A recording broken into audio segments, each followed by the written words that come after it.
Yeah, hello viewers, hello. We are back. This is Cassandra the Good and I'm Sal Tony. I'm getting there just in case you forget to say the golden voice. The golden voice. Cassandra the golden voice. They get a bonus. What do you have for us today, Cassandra? I've got a really good one. Oh, really? Yes. I trust you. Go ahead. Everyone's going to say, ooh. Ooh. This is called Me and Ghosts. Me and Ghosts. Ghosts, yes, yes. I've had my run-ins, encounters with ghosts. I was telling Sarah once, I was in the last house, I lived in the last house, and I forgot Mum had died 7 years before. And I kept thinking, 4 times it happened, that, look, I'm looking at a bird, sorry all. 4 times it happened after Mum died, for 7 years, that I thought she was still here. And somebody said something very interesting on the TV. And I thought, well, that's interesting, I must tell Mum. She's only in the next room, pottering around. It took me a few seconds to realise she was gone. She'd been gone for 7 years. That was the 4th time it happened, and it was a new house. I've been in that new house for a year. And all of a sudden, I forgot she was gone, and I thought she was still there. I thought, oh, I'll tell Mum what that chap said on the TV. It took a few seconds. I suddenly realised she was gone. And I told Sar this, and he's saying, don't tell me this, don't tell me. He said, I'm getting the creeps. He was getting the creeps. Now, he's a Christian, right? He believes in God and the afterlife and all that, and heaven and ghosts or whatever. Oh, what? Oh. And that's my assistant comedian there. Oh. And I told him he's getting the creeps. I don't know why I didn't get the creeps. She wasn't there, wasn't her spirit. I just thought she was there, and I remembered she wasn't. It's like a big hole in the world where she used to be, this big void where she used to be. And it happened 4 times in a new house, 7 years later. It never happened again, but poor Sarah was getting the creeps, poor thing. Oh. Anyway, this is nothing now. Wait till I get into this. Me and ghosts. The first time I encountered a ghost was 45 years ago, many houses back. It was Mum's custom when we were tired for the night to stand in the doorway of my room and talk for 5 minutes. The lights were out. All was dark. And one night, as she stood in the doorway, and I lay under the blankets in bed, it was winter, they lovely fleecy blankets, like right up over my head. I used to like that. I don't do it now, I like the oxygen, thanks. Anyway, I lay under the blankets, I suddenly felt, fly. I suddenly felt, we were just eating some mandarins, now the fly's after mandarin. I suddenly felt little ghostly paws walking up the side of my bed. Go away, fly. Between me and the edge of the bed. Little ghostly paws walking up the side of the bed. One of our cats, Chris, had died about a year before. She used to, when alive, walk up the side of my bed in the mornings. This was in a different house. So now, a year later, I knew exactly what it was. She had come back to tell me that she was now in spirit and living on and happy. I knew exactly what it was straight away. I remember thinking she also used to snuffle her face down under the top of the blanket beneath which my head was. Will she do it now? This is going to be good. But no, her little spirit just melted away. Hang on, wait a minute. We've got a wind blowing here, wait a minute. They don't like to frighten the humans. They, in spirit, think we will start running and screaming in terror. Well, we don't.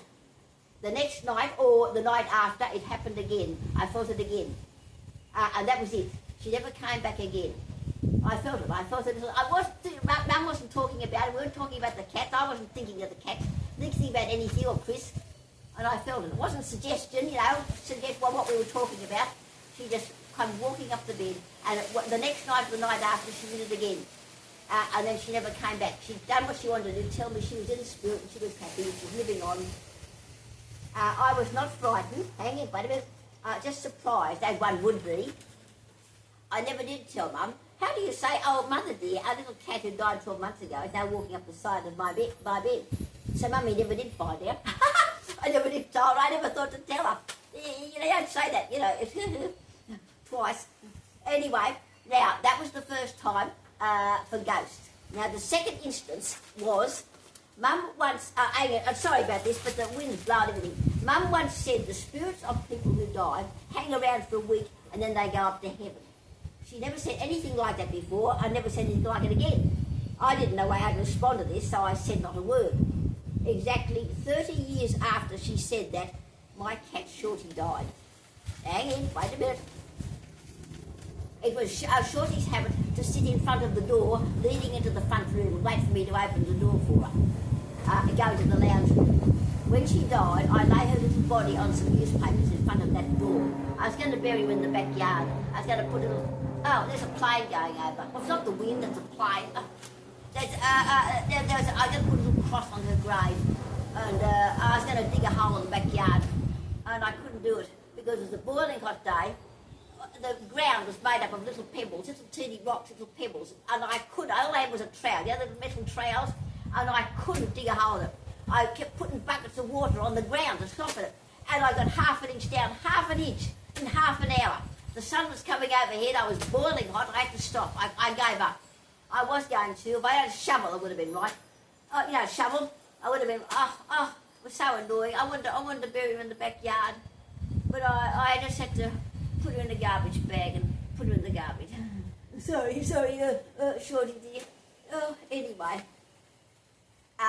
When she died, I laid her little body on some newspapers in front of that door after I couldn't bury her.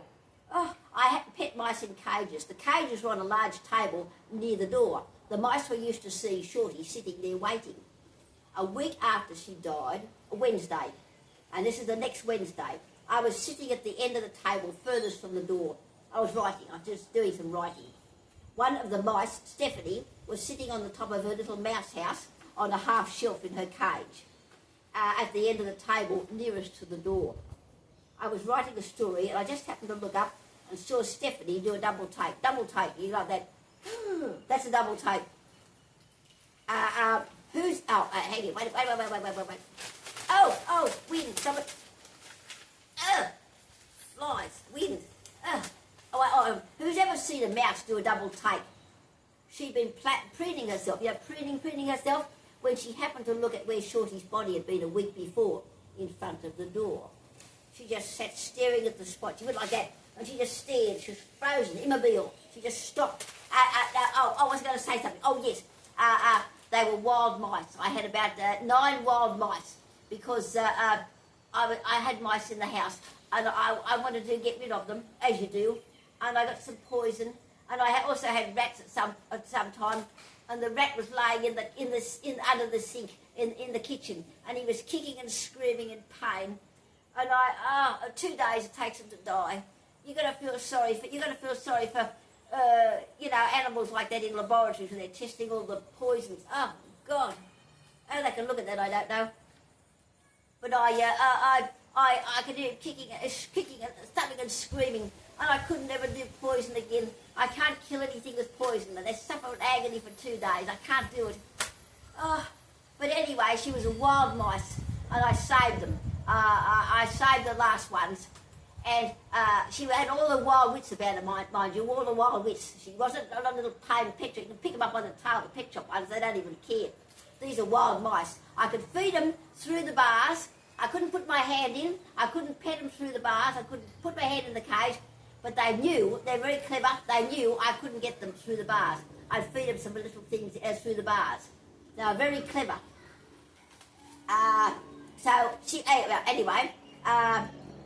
She sat staring at the spot. She's like that, staring. I leaned back in my chair to see what she was looking at. There was nothing there, only empty air. But I realised straight away what was going on. Shorty had died on a Wednesday, and this was now the next Wednesday. Just like Mum had said, the spirits hang around for a week, then they go up to heaven. Shorty's spirit was showing itself to me through Stephanie. Now, she thought me being a human being would end up running and screaming if I saw her actual ghost. We don't do that. And then, all of a sudden, the empty air got up and began to move towards my end of the table. I knew that because Stephanie jumped down from her little mouse house roof and landed on the bottom of her cage, staring through the bars to see Shorty's spirit walking past. She was watching her get up and move, and she wanted to see her through the bar's cage, and she couldn't see it because the table was there, the surface of the table, so she couldn't see anything. but she could see nothing because the top of the table was in the way. So after a minute, she lost interest and went back to her preening. But I thought, wow, am I going to feel the wind of Shorty's passing by me? Will I feel her fur, her body against my bare legs and feet? It was a hot night. And there was nothing.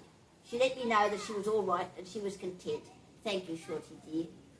There you are.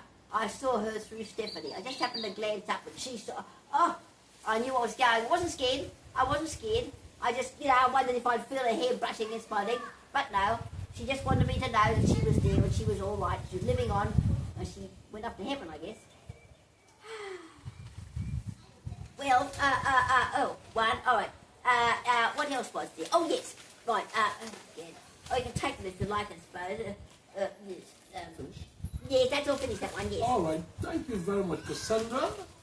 Yeah, last words for the Oh, viewers. well, I haven't finished. Oh, well, No, last words for the viewers relating to this one. Yes, your hair's standing on end already over this, I'm sure. Don't worry about it. I had one once like that.